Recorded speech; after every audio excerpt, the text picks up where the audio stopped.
Welcome to a new episode of the Bacchanal Podcast. I'm your host, Akil, and I am not joined by Casey. Today, I'm joined by another cousin. I have Candace in the building. How are you today, Candace? I'm doing good. You? Doing good. Now tell people where you're at and what you're up to. So we're just in Newfoundland, Canada for my husband's job. Just here with the kids, do some vlogging, that kind of thing on beatsbobblesandbuttons.ca. It's just kind of a lifestyle blog, mom stuff. All right, so for all the moms out there, you guys know I'm over in North Carolina in the hot sun, fighting the Confederate fight, trying to get these statues down, and we're here. We're going to talk about Umbrella Academy on this episode. We're going to do spoiler-free at first, and then we're going to go into the spoilers of the last episode later on. And we're at first, we're also going to talk about Disney's deal with Mulan. So let's start with that. So Disney right now, they are, they're kind of in the hiatus with a lot of these films due to COVID-19. So they have Mulan on ice pretty much, and they have Black Widow on ice. But recently during it was a press hearing or a conference meeting that they had, they're saying that Mulan will be digitally distributed to Disney on September 4th for the low price of $29.99. I think it was only a matter of time that they were going to jump on this, release it online, but at an exorbitant price, because a lot of other companies are doing it too. And that's what Disney does. Somebody else is making money off of that. There was only a matter of time before they were going to find a way to capitalize on it. Trolls went on video on demand, Trolls 2, and they made over 100 million just in the first couple of days, like day one. They made over, and they're selling that for $20. And you only had that for like 24 hours, I believe. So they had parents multiply buying that same movie, $20 for another 24-hour session. So they made a killing with that. Now, the good thing about Mulan is once you pay that $30, you have it for good. And it seems like whoever logs into your account would be able to watch that as well. You think that would hurt them financially? I think that it's really a cash grab, because if you think that they're not eventually going to have Mulan as part of their regular lineup, what are you paying that $30 for now? Just to see it early. Even though you get to keep it, you're still really only keeping it for that limited time. I mean, how long will it be before it's part of the regular Disney Plus lineup? So you're really just paying that money for an early release. I could see Disney like locking it out for like a year. Kind of bringing back like the old 7 years in the vault. Yep. Service system, maybe. Yeah, maybe. Because they're saying they're looking at a $3.5 billion hit due to COVID-19 right now. Yeah. And that includes Black Widow, and that also includes Mulan. Now, they're also saying that Black Widow could possibly show up on video on demand as well, possibly in October. Yeah, I heard that rumor too. So I think they have to start thinking long term. I think they wanted to wait it out and realize that that's just not going to work. So they're going to have to find a better way. On the flip side of that, it seems a little bit mismanaged to me. Even the show lineups that they had, and I feel like they were kind of surprised that people were getting rid of their Disney Plus accounts so early on, and that they didn't have the content to keep up with it. And now they're kind of just trying to grab at anything that can fill that void. Yeah, because there's no new Marvel content, not even the animated one, which I expected at least the animated one to be done. Exactly. And I also think they relied a little bit too much on the idea that all of our kids would watch all of these old movies. We saw them all. You know what I mean? You go into Disney Plus, you look at that list and you realize, whoa, I've seen a lot of movies in my 30 odd years on this earth, and all of them came from this company. True. How many movies are we going to rewatch that we saw when we were 10? I think they relied too heavily on our nostalgia. Yeah, the catalog is huge, but after a month or two, it kind of wears thin because there's not much new content. We do have Mandalorian season 2. I think the release date for that is October. That's already done and good to go. But that's it. You're gonna be waiting every Friday for a new episode. Yeah. I feel like they should have had shows lined up. Yeah, and I know lots of people that already got rid of their Disney Plus and are like, I'll just get it back when Mandalorian starts again. Because what are they waiting for, right? They're just waiting for something new to start. Yep, I've been waiting for Falcon and Winter Soldier, and COVID-19 halted production on that. So, and it seems like the only production studio right now that a lot of people are going to is the Tyler Perry studio, because he has X amount of acres of land and he has his own hotel, his own food. So the actors can all quarantine 30 days in his facility, because a lot of Disney shows and movies are filmed in Atlanta. So that is a possibility for them to start using the Tyler Perry studio. Yeah. His one-stop shop idea was a good idea right from the start, and I think luckily it came at this time that helped it even more. Built on top of an old Confederate base. Mm-hmm. So that's a slap in the face for the Confederates. I like it. Right. Yep. Now, have you watched Umbrella Academy season 1? Yeah. Well, yeah. Yes. Now, did you read the books? I have not read the books. I was just telling Barry, I think that we're gonna get them all because I want to read them all. I've been reading them. I got them over here. I got Great. Got Apocalypse Suite, which is volume 1. This season is Dallas, which is volume 2. And the next season is going to be Hotel Oblivion. Now, I'll tell you one thing about these books. They don't really have shit to do with the show. No. The show just went off the rails. The books are kind of like the foundation of what they're going to pull from, because it's the source material.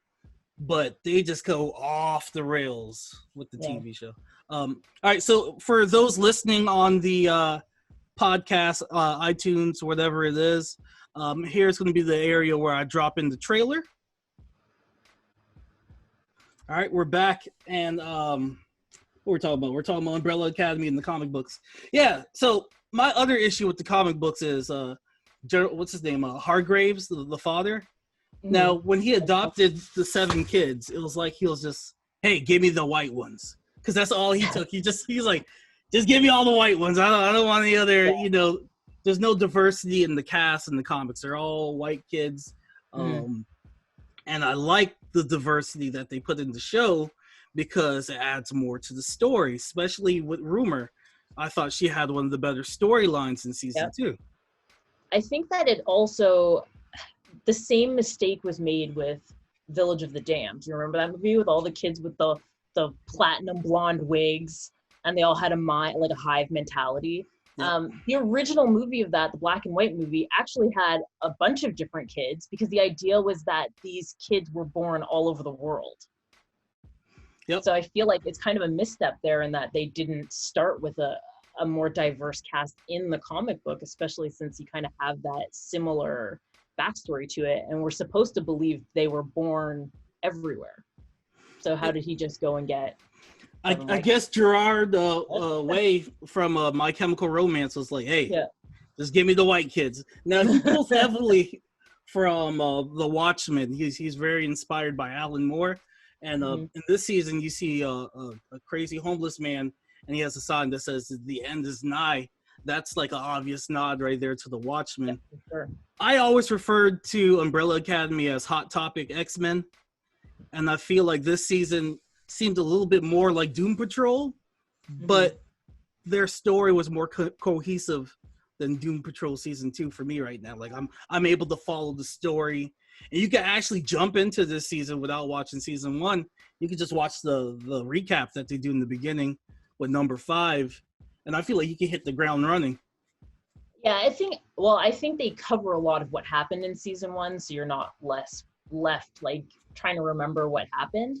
But I think season 1 is nice in that you really get that what the characters are all about. Whereas this season, you kind of just get to jump in without that background of what they are about, and just they get to hit the ground running with their story. You're so Canadian. You keep saying the boot. It boot. That is not how I say about. It boot. I tried not to laugh. I'm like, hey, we had to learn a boot. A boot this. Yes, I do agree. Now, what they did with the TV show compared to the comic book, the comic book, the first volume just follows Vanya becoming the white violin. It ends with number 5 shooting her in the head. In the show, they kind of like veer off from that and he shoots the gun near her head that knocks her unconscious. And Hazel and Cha-Cha aren't in season 1 of the book, volume 1 of the book. Oh no. They don't show up until volume 2, Dallas, and they don't really serve that big of a role in the Dallas I think they were better than that because they were really great. Yeah, they did a really good job with Hazel and Cha-Cha. So, as I said before, I think the TV show is better than the comic books. I think that sometimes if they're going to veer off the comic books, it's great if they sort of do it right from the start. I think it's worse if they cling to the source material so hard and then later realize, oh, we actually are out of source material. We have to start making stuff up. That's when fans get annoyed. So you're talking about True Blood. Or like Walking Dead. Yeah, Walking Dead. Walking Dead a little bit where they kind of... True Blood was the worst, though, for that, man. Whew. Because they had a whole storyline where Jason's supposed to be a werepanther, and they just dropped that completely and just did whatever the hell they wanted to do. Now, I do appreciate that Umbrella Academy just started off like that. They're like, hey, we're going to just, grab bits and pieces of these different stories and combine them into one. They even changed some of the powers, because Seance, Klaus, my favorite character, he could fly in the comic books, but he can't fly in the show. And I think that's good too because it gives them room if he develops, sort of like Diego in this season. Did you know he could bend bullets? I didn't see that coming, but like it gives them room to expand their powers over time instead of just giving them all the powers right at the start. And for Klaus specifically, it really shows how he held his powers down because he didn't want to learn how to use them. It was too scary. And this gives him more room throughout the seasons to sort of expand that power as he actually learns how to grapple it. So it's kind of a good idea. Now, the actor playing Klaus, Robert Sheehan, have you ever watched The Misfits? Yes. Okay, so you're familiar with him. I've been a fan from way back. Now, at first, he didn't want to play the character of Klaus when he was talking to the director because he thought that Klaus is just going to be a one-dimensional, stereotypical gay character who's just there for comic relief. And the director had to sit him down and they spoke about the character development with Klaus. And to me, he has some of the best character development. First season, you see him battle drug addiction and deal with mistreatment of his father, finding love in Vietnam, gaining PTSD. I think he had the most tragic story out of all the characters in the show. Him and Ben. Yeah, they got a lot of really good story. And I think his story is great in that even though he learns and he gets more developed as time goes by, he's still core to his character. Like the whole cult thing. You're like, this is so him, Even though he learns these valuable life lessons as he goes, he's still Klaus. So is it safe to say that Klaus is a Beyonce fan since he named his cult Destiny's Children? For sure. All right, so he's part all Klaus, little music quotes. Klaus is part of the Beehive, so we could confirm that. Another standout character for me is the young actor, number 5, Adrian Gallagher, I believe. Yeah. I know him from Ricky, Dickie, and Dawn because I have a young son and we watch Nickelodeon. Yep. So it was weird seeing this kid from Dickie, and Dawn play this stressed out, 54-year-old man stuck in a 16-year-old's body. Yeah, he plays it well. Fantastic. Yeah, he does a really, really great job. He doesn't overdo it. It's not like a caricature of what an older person in a young body would be. He does a good job of maintaining it throughout. I see a lot of fan casting for him to be Damian Wayne, which I think he would kill that role. Are you familiar with Damian Wayne? I think he'd be a really good choice for Damian Wayne. Okay, I was making sure you're familiar with Damian Wayne before. Yeah. Okay, all right. I don't know your level of blerdom, so I got to double check. But I am as a researcher, so whenever we see things, or like my husband's talking about something, I'm that person who's like on the Marvel wiki, like reading all. Yeah, that's me. I like the nerd of this family. All right, well, let's see what else I could jump into on here. Now, did you notice, like, what I thought beautifully what they did was, which each character was getting dropped from the time vortex. They landed in different times, and if you look at the Avon Theater, they had different, like, movie titles that correlated with the different characters. So Yes. the first one I saw that stood out to me was in 1960 when Klaus and Ben were dropped off. It had the Curse of the Undead. And then in 1961, when Allison was dropped off, they had the Curse of the Werewolf. And I was trying to figure out what the correlation with that is, but the moon and Space Boy #1, he was on the moon in season 1, so maybe that could be her infatuation with the moon. And then the last one I saw was 1963, where Vanya was dropped off, was Kiss of the Vampire. Couldn't find the correlation with that one though. Yeah, I don't know. That's a good note, though. I mean, what were they trying to show with each movie title? Each movie title, I guess, pertained to each character that was dropped off at that time. But like Vanya, she's sucking. Well, she did have them like sucking the energy out of them towards the end of season 1, where she had those tentacles come out of her with the violin. Yeah. Maybe It that's could even just be towards her sort of not dying. She keeps coming back, and for all the times that she's supposed to be the one that blows up and takes everything down with her, here she is again.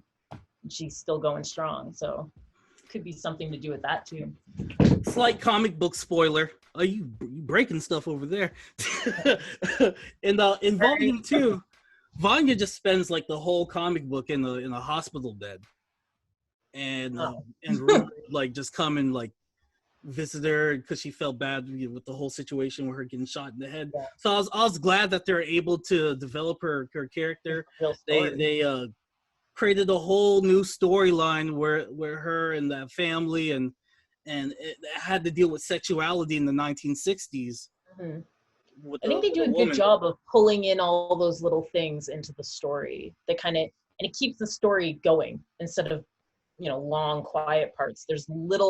They do a good job of working in those smaller stories to keep the story going. Now, when Allison, the rumor, got dropped off to 1961, where she appeared, that became a horror movie for me. I was like, shit. Terrified. I was terrified. The second she got out and realized where she was, I was like, no. Time travel is not for Black people. So I always say that. I always say, when people say, oh, where would you like to go back in time if you could go anywhere? And I'm like, is there anywhere where I'm going to get dropped off where I'm not going to be a mongrel who doesn't deserve to be there? Egypt, I guess. But even then, you got to deal with plagues and all types of other shit. Let me know when you find that spot. So, because no. When she was first dropped off, she walks into a whites-only diner, and she's just quickly confronted by a group of racists, and she has to run and fight for her life. That was intense. Yeah, when she started running from those guys, I was like holding my breath. And my thing is, like, utilize your power. I heard a rumor, like, use it. And her reasoning for that was, in this season, was that she wanted to earn things without exploiting her powers, because in the past she would exploit her powers. I really understood that reasoning, though. I mean, if you think about her using that power on her own daughter, I think that's really plus the stuff that happened with Vanya, but like the idea that she started off with her own daughter and thought any parent would do that. She's convincing herself, and how quickly that got out of control with her own kid. Imagine how scary that would be if you couldn't control it against the person you love the most in the world. See, I didn't even look at it like that. So that's probably why she struggled with using her power. And I liked seeing how she slowly developed her voice, because at the end of season 1, she lost her voice when she should have died from that, first of all. When Vanya cut her throat. Sure. I was like, oh, that was a lot of blood. Yeah, she definitely should have died from that. So they showed how she slowly regained her voice. And with her being a Black character, unlike in the comic, they were able to explore the civil rights movement, because her husband at the time was the civil rights movement leader for the local community there in Dallas. And they were able to show you his struggle being falsely imprisoned just for protesting. Yeah. Which correlates to what's going on right now in real life. Yeah. It was definitely a good way to show part of what's going on now, and a way to show what really was going on back then. Because I think still a lot of people see this, black and white photo and Martin Luther King and look at him peacefully protesting. And I personally felt the part where they were pouring the salt over them, I mean, it wasn't just salt. They were spitting on them. They were doing all kinds of horrible stuff to them. And I feel like maybe people do need to see that, so they can stop saying, oh, well, back then they just peacefully protested. Like, no, that's not what really happened. And this is a little bit of a chance for them to show what it could have really looked like. And me being somebody from North Carolina, one of the most famous civil rights movements here was the Greensboro sit-in, where they sat in a diner, very similar to what you saw in the Umbrella Academy, where it was, I think it was 4 or 5 students from A&T, and they were harassed, and the cops had to come in, just like they depicted in the Umbrella Academy. So I'm glad that they were able to show that in the show. Let me see what else I have in my notes here. Now, I like that they were able to bring in like real life characters like Jack Ruby, the mobster. Now, number one storyline didn't really do anything for me this season. It was just there. I think that they kind of gave him more comedic relief role in this season. And I think a little part of that was that I don't think he was really anybody's favorite character in season 1. I didn't have a problem with Luther, but I think a lot of people kind of felt like, what is his deal? He's just this angry kind of whining about his dad guy. Big jock. I think they wanted to show a little bit more of a more funny side to him this season, which was kind of nice to see. He did have some pretty comical moments, like the laughing gas scene and stuff. So not too bad, but yeah, his story didn't really go anywhere. What they did with him seemed similar to like what they did with Thor in the MCU, how he was like this stoic, like serious leader character. And then over time they made him goofy and they tried to humanize him through his goofiness. So yeah, I have to agree. It seems like that's what they did with that. I think there's lots of room for him to improve though. So hopefully he'll have a little bit more story in season 3 and give him a chance to really get into it.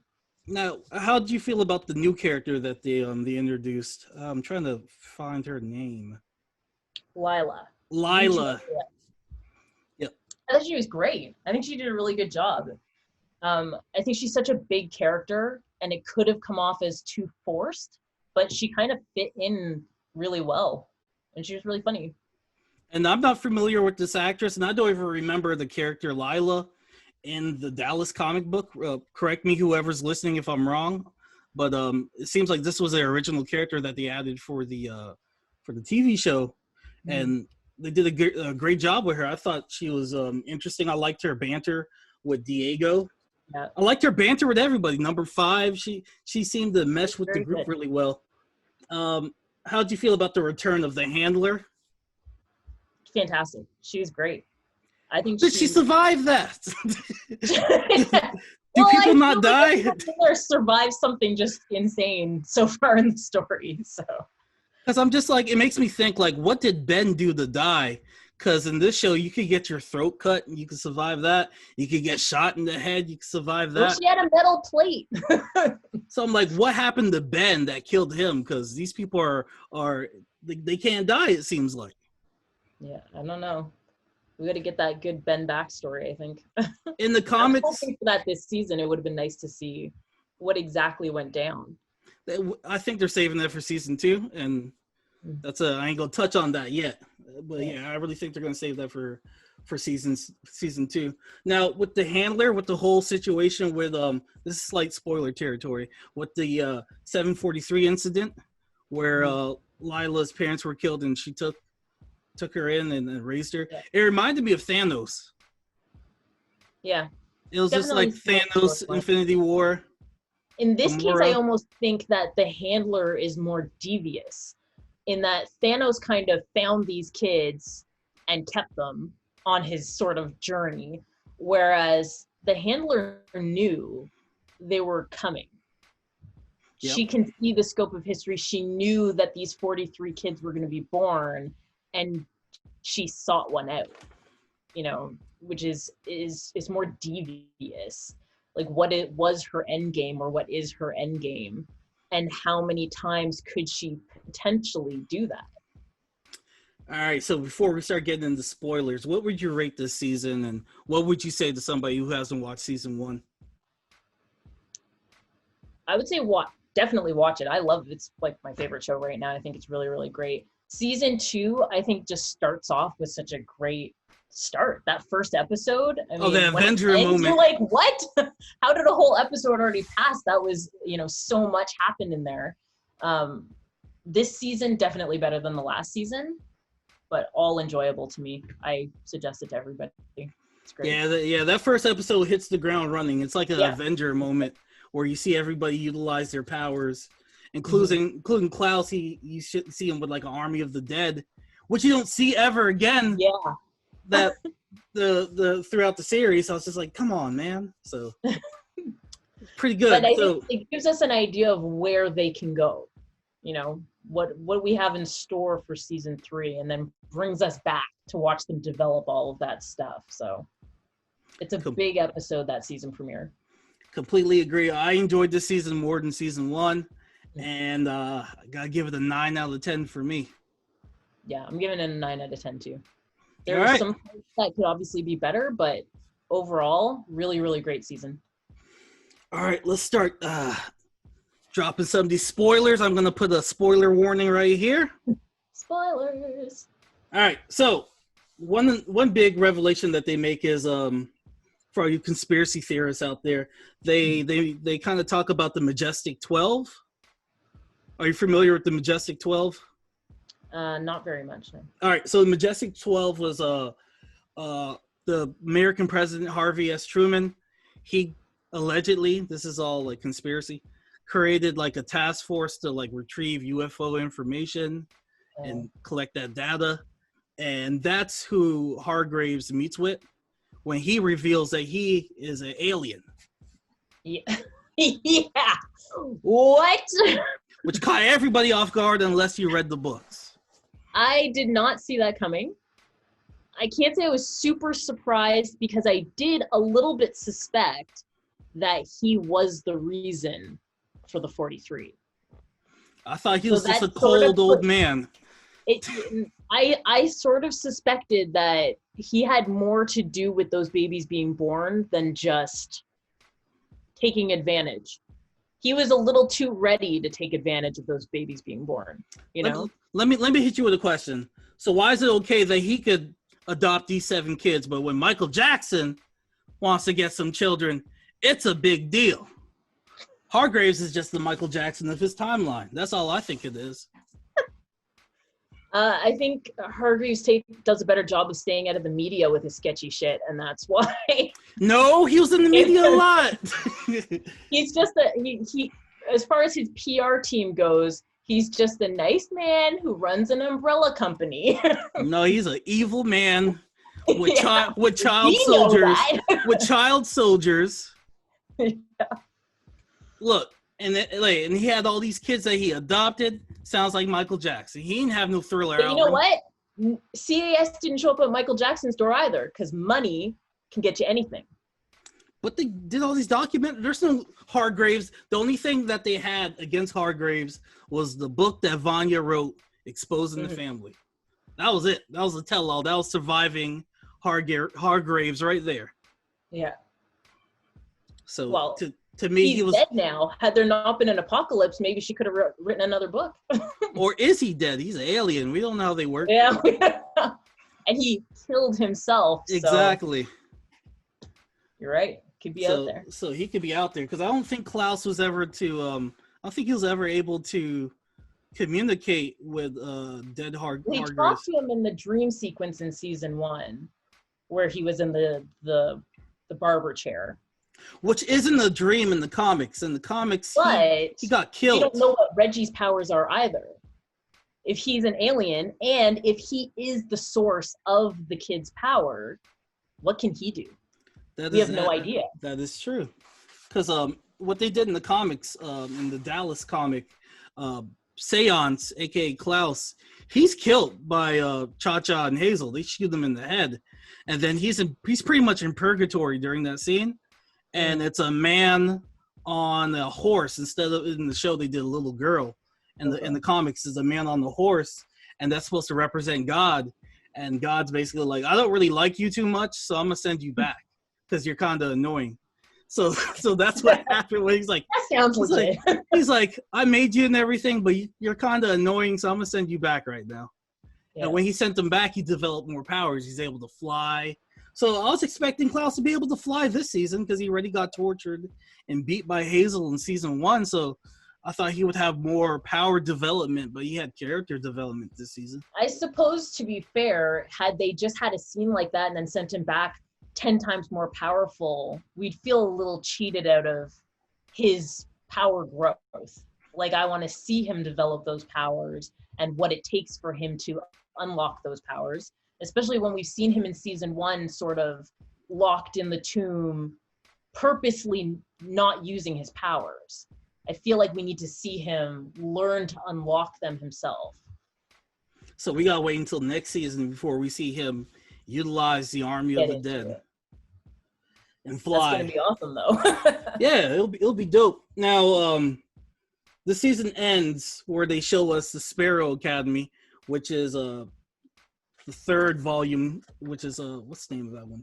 Hotel Oblivion, which follows the Sparrow Academy. So we're not going to be trying to stop the end of the world the next season. It's going to be more of a superhero battle.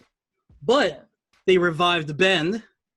And another thing I noticed, that little boy who was with the woman, I forgot his name, he was a mute at one point. He was developing powers. He was playing with a sparrow.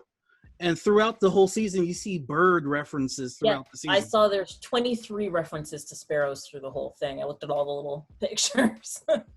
And then the last battle takes place in 1963. And me being the crazy conspiracy person that I am, that's when Alfred Hitchcock Birds came out. So I'm like, birds, Sparrow. Oh. That's how my mind works, at least. So that's what I was thinking. Yeah. So the new character, what's her name? Lila. So Lila, it seems like she went back in time and changed the timeline and created the Sparrow Academy with that one child. It seems like he's probably the first superhero now because he had powers and he was playing with that sparrow. So maybe that's where the origin of the name. Yeah. It definitely opens up a lot of questions because, who, and I think this will be a 5 problem in season 3, who messed up the timeline? Was it done purposefully? And does the handler potentially have something to do with it? Because she wanted the little boy. She got Lila. Was it her plan? And who is she really? And does she have any correlation to Reginald? We don't know. That is but true. All those questions kind of come out of that, how do they work together? There's also a scene in the agency. It's like a directors call it a God's view, when you have like the top-down view when they're filming. You see somebody's like, I guess their head, and you see them walking, and they have Cha-Cha's her mask. So I'm like, is Cha-Cha alive? They showed you her dying season 1, but I'm just like, it doesn't matter on this show. When there's time travel involved, you never know, because they could go back in time and get her from somewhere else, right? That is true. So I'm like, is Mary J. Blige going to show back up with the hateration, holleration? I hope so, because she was great. She was good, and the fight scenes were done well. Hazel. I thought they were such a good, kind of wild outside the story combination, but I really liked them. Because like Hazel for that split second, Yeah, what happened with the storyline with him and the older woman? They never touched on that. No, well, I think they lived happily until she got cancer and died, and then he felt that it was his responsibility to try to help 5 out before he. But he was still working for the agency, and they sent somebody after him. So maybe the handler sent somebody for him because he shot her in the head at the end of season 1. Yeah. So maybe he's just been ducking and dodging for all these years. Probably. What Well, else? I don't know. She was kind of out of it too, so maybe he just hid out until he didn't have a reason to hide anymore. See what else I have on my notes. Where do you think season 3 is going now with the Sparrow Academy? Who you think might be members of Sparrow Academy? We know Ben for sure. I think Lila's going to be a member, and I think the little boy with the Sparrow, I think he's going to be probably a founding father for the Sparrow Academy.